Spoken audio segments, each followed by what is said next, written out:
All right, ladies and gentlemen, you guys are in for an absolute treat today. We've got two of Minnesota's finest. We got Mike and Justin out here with me. We're doing some crappie fishing.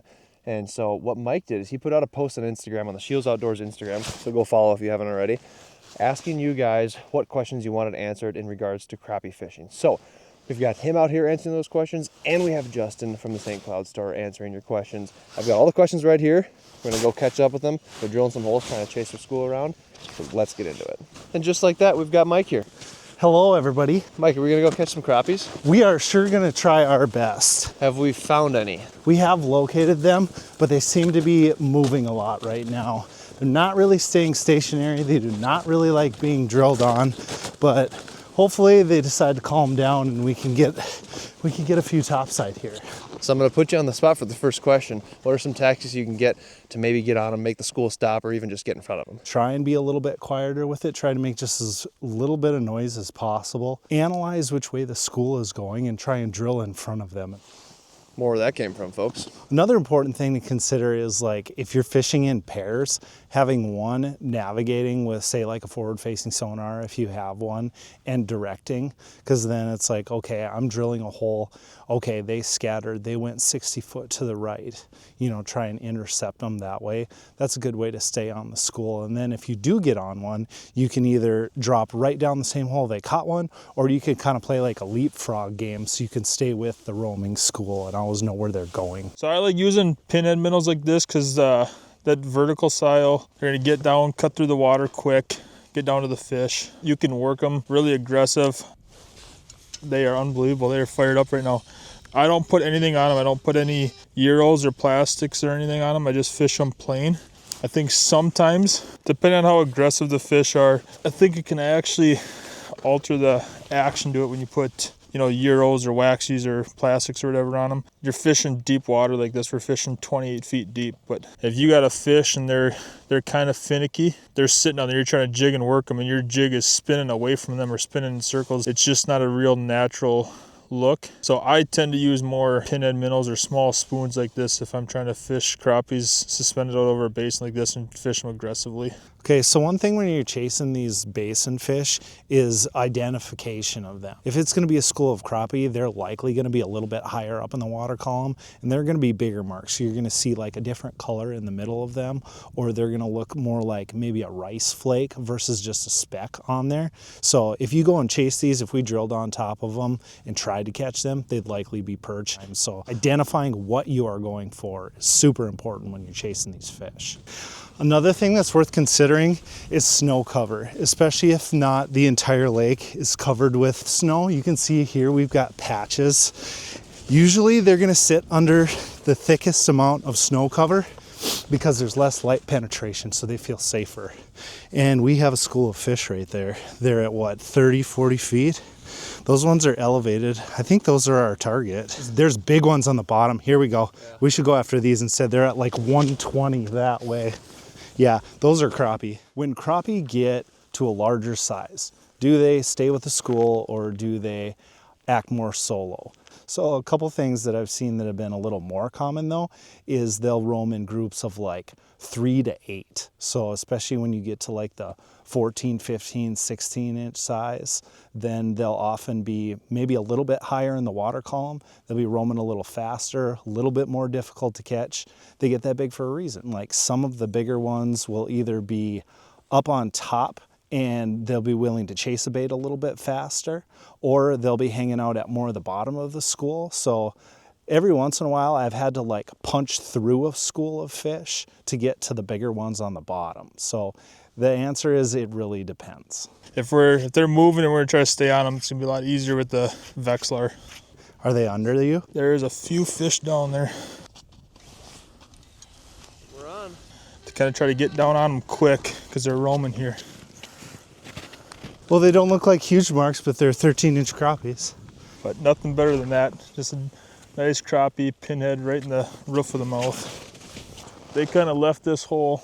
Yeah, they're at 50 over there. So Mike's got them. We're gonna go try to hammer on them. Run and gun like this, I really like a pinhead minnow because it can punch through that ice a little bit better than your standard jig and get down to those fish faster.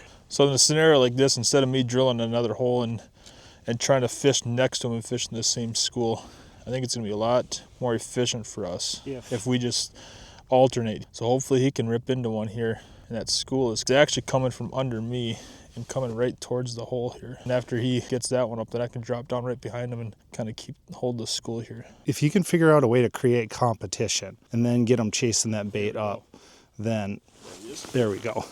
That one came in. Yep, that one came and attacked it. I actually pushed it down a little bit farther into the school and then raised up after him, and then he hit it pretty good.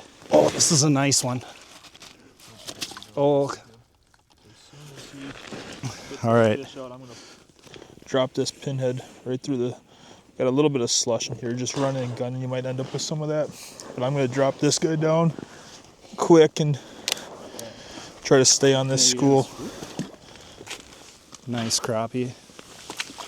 It looked like they were starting to kind of stage going back that way a little bit. If he can get on one right here, then catch, maybe we'll drop down, but otherwise relocate with forward-facing sonar and then play the game again, chase back after them, get in front of the school, try and keep their attention. It can be a contact sport. You can drill a lot of holes, you can go through some auger batteries, but you can have a super, super fun time. This is one of my absolute favorite ways to fish.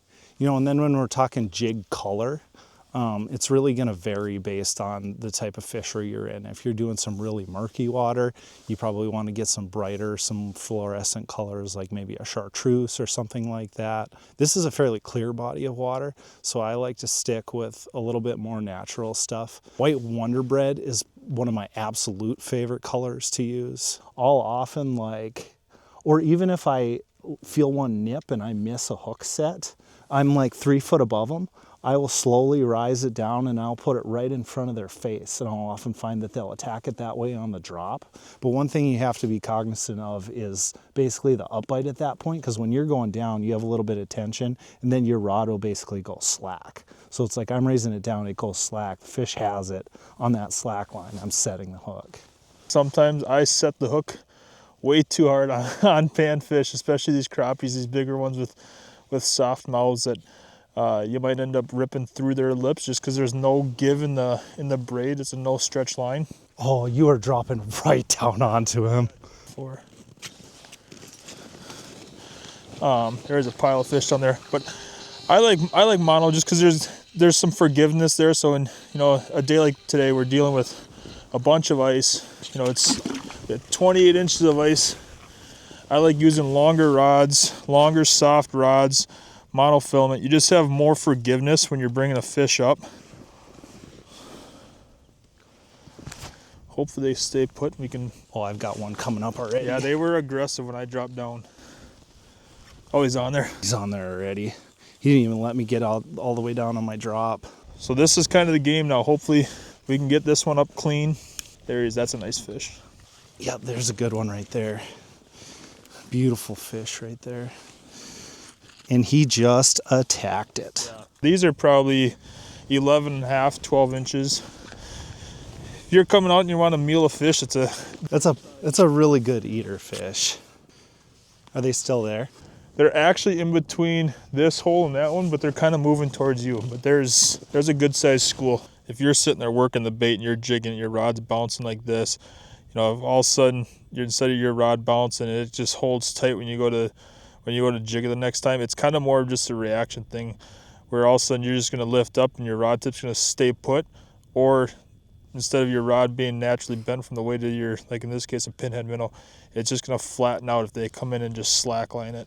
So now watch, Mike's dropping back down here and these fish are just cruising up to it there. Yep. See right there. See if you can catch them.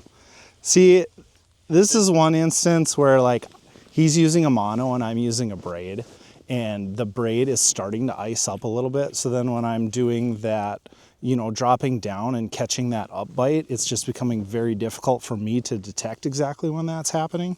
And that's where mono shines a little bit more than braid in that situation. I'm right here at about 22 feet. Here comes a high flyer. I don't know if that's a pike or a whitefish or what that is, but I'm straight down here, and there's Mike's jig right at the bottom. He's got a fish right under his. So he can fish over there off the live scope, and I can fish over here off the Vexler, but still keep an eye on the live scope and kind of watch at school and see where they're going or what they're doing. A little bit frustrated here now. No, this is like the bottom, and that's the same thing. Well, I'm glad we have a different debate, because I was gonna say it is early February, but I think Take a Kid Fishing Weekend was last week. Ooh, that was dirty. That was dirty. Don't worry, I'm gonna catch one over here now. That, ladies and gentlemen, is all she wrote. Justin and Mike have left, and I am the last one to leave the spot here, but hopefully you guys found this video a little bit interesting, a little bit entertaining. Hopefully you learned some things about catching crappie. We did our best. We didn't have a lot of time to fish for this evening, but we did get some fish topside. We chased the school around a little bit, and honestly, we hit on a lot of good tips and tricks and pointers for you guys to hopefully try out next time you get out on the water. So, like I said before, if you like this video, subscribe. We'll have a lot more content like this coming. If you got questions, drop them in the comments. Other than that, we'll see you outdoors.